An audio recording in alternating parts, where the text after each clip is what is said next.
We're the Mario Brothers, and plumbing's a game. Welcome to my first movie critique of the recent Super Mario Bros. Movie. I know, it's my first movie critique as I've never done one before.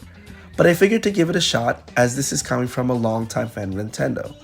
Let alone, I pretty much grew up playing Super Mario 64 and Mario Kart 64 ever since I was a kid. Now, this movie review is a day from the movie, and so this is coming after watching the movie twice. Even my own thoughts, part of me, if I was, let's say, a casual fan too, so all of that is in this video. So spoilers alert, if you didn't watch the movie yet, save it in your playlist or watch it later. And so now is your chance to click out of this video if you haven't seen the movie yet.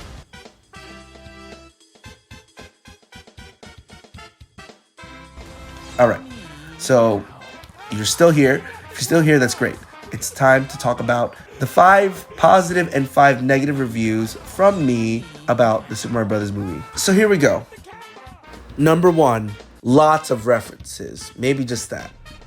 While I do appreciate the many Mario Easter eggs all over the movie, especially from someone who played and continues to play Nintendo and Mario related games, someone who may have not caught up with the most recent Mario related games might be lost. Basically, it would be hard to follow if you didn't play a couple of the games that Nintendo had released for a very long time. For example, Bowser wanting to marry Peach might be strange to some, but is referenced very well in the Super Mario Odyssey game. Or how about the Cat Mario power-up during the DK vs. Mario scene? Don't get me wrong, you might know what the power-up does, but someone who is a casual about playing Mario games or who has not played Super Mario 3D World may not get that. Mario gets all the power-ups but a fireball? Is it just me, or maybe I was expecting Mario to get a fireball? Well, there was that one scene between Mario and DK, and then DK blew the fire flower power away, but well, I was actually hoping maybe it would come back again for Mario, but it was never shown in the scene. And Mario getting the fireball was one of the first few power-ups besides the mushroom that I thought would be seen, but I guess we didn't get that. This is, again, a minor thing that, at least from me, being a longtime Nintendo fan, I would love to see. Again, this is one down in the list, but all the other power-ups, Cat Mario, Tanuki Mario, were used in the movie and were great. But in my opinion, I think Mario should have received the fire power-up. Even Peach and DK got the fire power-up, which is fine. Oh well. Number 2, what happened to the Penguin's homeland? At the very beginning of the movie, you see that Bowser was going to the Penguin's home, and Bowser eventually destroys the home of the Penguins. Now, at the end of the movie, Mario and Luigi used the star Bowser stole from the Penguin's homeland. Does the star return back? What happens then? It seems like with a few more minutes, we could have seen the Penguin's homeland being rebuilt, or something to which maybe the Mushroom Kingdom would help the Penguin restore their home. Yet the movie didn't show that, nor did we see the Penguins go back home. So what happened? But then this leads me to the next review for number 3. Number 3, it was fast-paced. It's not just about the time of the movie that's already made to be seen, but there were some scenes that felt like they cut right to the chase. And I got this from Tippy Tibbs and from other people who thought about the movie and gave me a general idea about it. But from my own perspective, yeah, I felt this was fast-paced. Ever had fast food that you just craved for? This movie was just like that, except once you eat the food, you start to shrug it off and not remember it. Sometimes, at least for me. But there's a difference between, let's say, instant ramen noodles and authentic ramen noodles. I felt like this movie was instant ramen noodles where I had to put my own ingredients, make sure I know my own references basically, to make the food taste better. So my references are making the food taste better, aka making the instant ramen noodles taste a lot better, or understand what was going on. But then there's the authentic ramen noodles from your Japanese restaurant or what have you, which takes some time to eat, but you're enjoying every moment in it. I think the Super Mario Bros. Movie could have done a better job taking in scenes and moments. Don't get me wrong, I think there also could have been the use of emotional scenes with maybe, let's say, a Mario character dying, but maybe being revived by a 1-up shroom. You got to see also in the movie, Luigi, when he was baby Luigi and baby Mario, helping him out. But like, that was very emotional. And so I figured if you were to take it years back when they were little toddlers, I think it would have been best to maybe put more emotion into maybe reviving a character that ends up dying and using a one-up life shroom, for example. Again, this is just me thinking about what could have been, instead of fast-paced, maybe putting a little bit of emotion and moments with these characters. The film felt too happy-go-lucky, even though death has been used plenty of times. But let me know what you think. Was it fast-paced to you, or was it just right for you? Number 4, Bowser, Peach, and DK steal the show. Now, while I get that the Mario Brothers first start off their origin story in Brooklyn, the other characters shine more because everyone else had more expression and were established in the world of the Mushroom Kingdom and beyond, right? But even so, Mario seemed to continue to be a support role character throughout the movie, even after Peach trains him to fight against Bowser and the minions. Now, for instance, let's talk about how the other characters are expressed more and they show more of who they are. Peach, she had the most action taking on Bowser at the end of the film as Ice Peach. Peach, again, also showed that she was capable of passing the training ground, although that was very much needed for Mario to get used to in the new Mushroom Kingdom and beyond. But it seems more like this film was a Super Mario Party movie instead of a Super Mario Brothers movie. We also have DK showing who his character was, which was fine. But Bowser, even playing the keys, which I'll talk about later in the positive review, and playing and singing and doing everything he can to stand out as someone who wants to marry Peach, which is hilarious. Again, this is the negatives, but this is just showing that all the other characters were stealing the show. And so let me know what you think about this. Like, do you think that that's true, or do you feel like Mario, could have been a little bit better in his role, or do you feel like he was fine because of what it was?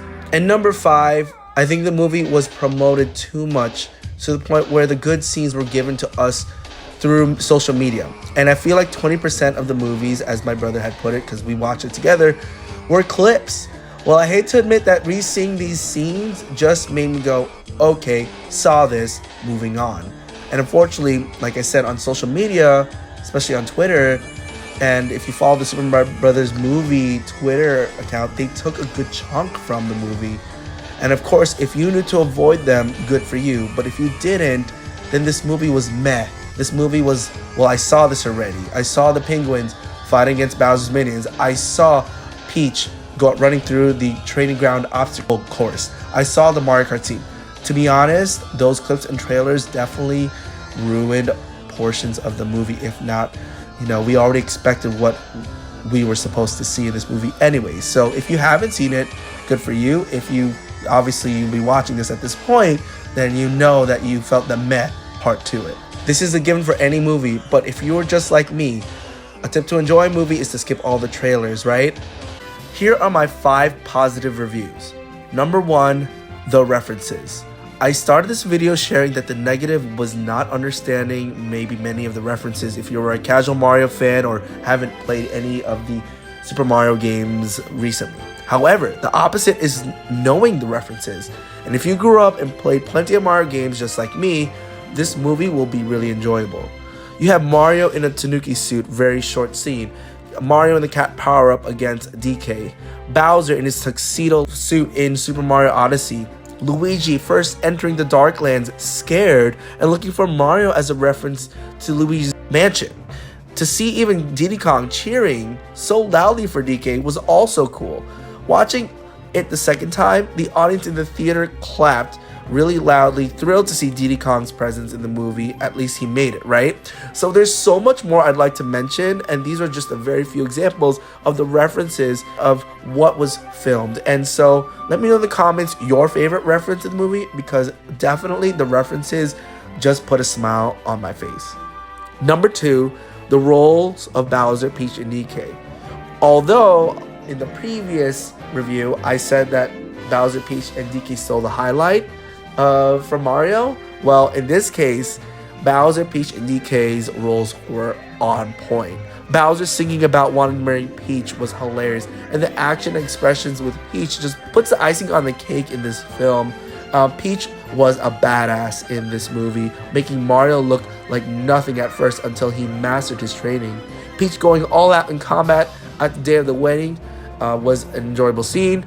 Bowser's scenes again were so comical. I love the moment when Bowser was practicing his part in trying to marry Peach with Kammy Koopa dressed as Peach. And Bowser's scenes all felt like there were so many sides to him, and he had so many expressions throughout the movie. He connected very well to his character of wanting to take the Power Star just to show his power and wanting to be with Peach. And let me tell you, DK was just hating on Mario throughout the movie until at the close to the very end of it. Number 3, the action, visuals, and animations were phenomenal. Illumination did an excellent job with all 3. I couldn't help but smile throughout the movie. From the Mario Kart scene to the nostalgic DK versus Mario fight, I thought it was overall fantastic. Luigi running for his life from the dry bones and in the scene, not knowing what he warp-piped into was brilliant.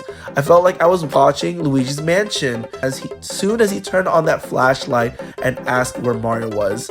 Although I would have loved to see Boo's besides dry bones as the enemy in that scene, but this will do for now.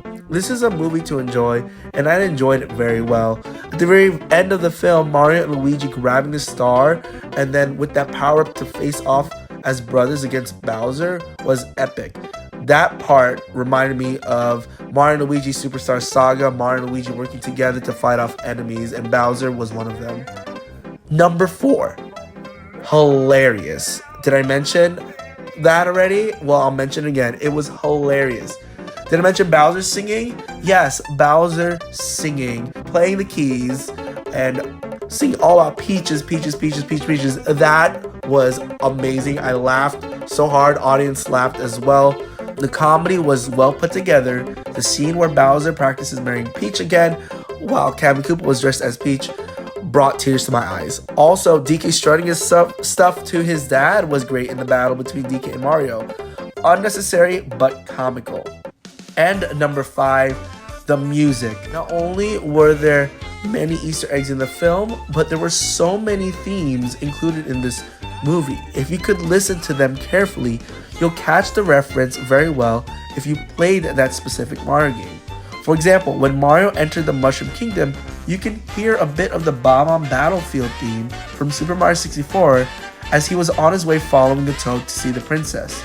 Speaking of following the Toad, at the very beginning, you also have the Captain Toad theme as soon as the Traveling Toad meets with Mario the first time Mario comes out of the warp pipe. It was very nice and hidden.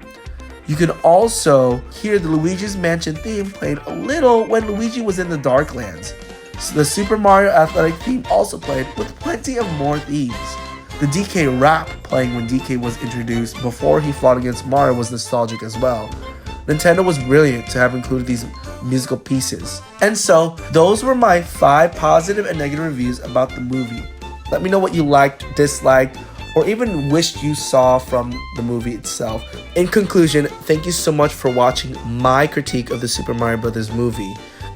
If you'd like to see more Nintendo related content, why don't you check out my channel, subscribe, and hit that thumbs up for more things like this. Until then, thank you, and I'll see you in the next one.